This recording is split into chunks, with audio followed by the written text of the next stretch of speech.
எங்களுடைய விருப்பம் தூணில் விளக்கு ஏற்றணும். ஆதி காலத்து தூண் அது. இப்போ நான் கல்யாணம் ஆகி பாட்டியாகி பூட்டியாக போறேன். என் பேத்தியை கட்டி கொடுத்து அடுத்த பேத்தி வயிற்று பிள்ளையும் பார்த்துட்டேன். இது வரைக்கும் முருகனுக்கு அங்கே மழை அவங்களாம் நிப்பாட்டிட்டாங்க. இப்போ எல்லா மக்களும் விரும்பி கேட்டால் அதை விளக்கு ஏற்றப்படுறதுல என்ன இருக்கு? இதுல ஒண்ணுமே இல்லையே. 5 தலைமுறை 6 தலைமுறை ஆயிடுச்சு. நானும் இங்க கல்யாணம் ஆகி எனக்கு வயசு இப்ப 73. அந்த விளக்கை நம்பி தானே எல்லாரும் இருந்தா.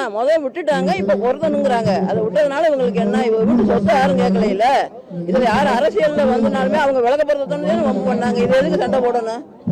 எனக்கு 2 மாமியார் இருந்தாரு, ஒரு மாமனார் இருந்தாங்க. 3 பேருக்குமே அங்கதான் விளக்கு போட்டோம். எங்க பங்காளிகள் நாங்க 4 தலைமுறை எல்லாருமே இறந்த உடனே அங்க போய் 30ஆவது விளக்கு போடுவோம். அங்க போய் சாமிக்கு விளக்கு போடுறாங்க. இது வரைக்கும் மக்கள் பேசாம இருந்தாங்க. பொருத்தணும்னு சொன்னா விட்டுட்டு போக வேண்டியதானே. விளக்கு பொருத்தணும். மோட்சதீபம் இறந்தவங்களுக்கு பொறுத்துறது.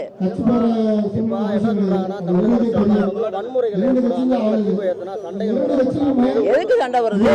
சண்டையெல்லாம் வராது. முஸ்லீம் மேட்டுன்றாங்க. முஸ்லீம் மாமா மச்சனன்னு நல்லாதான் பழகுறான். அவங்க என்ன மாதிரி விசேஷம்னு எங்க வீட்டுக்கு வருது, நாங்க அங்க போறது, எங்களுக்கு எந்த பிரச்சனையுமே இல்லை. அதே கோயில் வாச கோட்டத்துக்கு நான் குடியிருக்கேன். எங்க வீட்டு வழியெல்லாம் வேறு மலைக்கு போவாரு. அது பயங்கரமா நடக்கும். அப்ப அந்த முஸ்லிம் ஓட்டுமே இருப்பாங்க. அவங்களுடைய சந்தன கூட போகும். எந்த பிரச்சனையும் இருக்காது. கோவில் நிர்வாகம்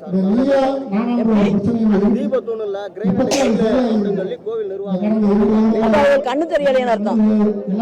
அது கோவில் தூணு இல்லைன்னு சொன்னாங்கன்னா அவங்களுக்கு கண்ணு தெரியலைன்னு அர்த்தம்.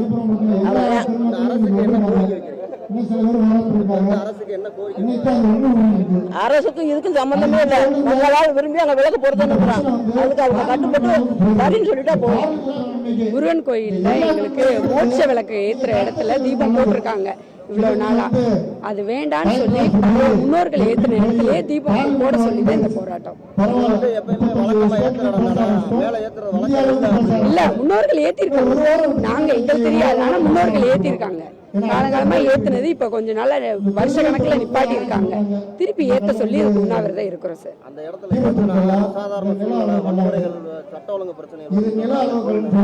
என்ன சார், வருஷத்துல ஒரு முறை தான் ஏத்த போறாங்க. அதுல என்ன வன்முறை வரப்போகுது? முன்னோர்கள் ஏத்தின இருந்தாங்க, அப்பெல்லாம் என்ன வன்முறை வந்துச்சு? அதுதானே கேக்குறாங்க. அவங்க சொன்னதுதான் சார் நானும் சொல்றேன். நாங்க என்ன மழை மேல போய் பார்க்கல, முன்னோர்கள் ஏத்துனாங்கன்னு சொல்றாங்க. ஆனா அது தூண் இல்லைன்னு சொல்றது சரியா தானே சார்?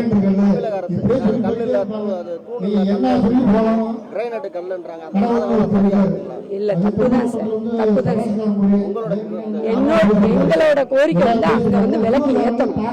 திருப்பரங்குன்றமே அதான் எதிர்பார்க்கணும். அப்படிலாம் இல்ல சார், பொதுமக்கள் தான் கலந்து. பிளே ஸ்டோர் மற்றும் ஆப் ஸ்டோரில் இருந்து பாலிமர் செயலியை QR கோடு மூலம் பதிவிறக்கம் செய்யுங்கள்.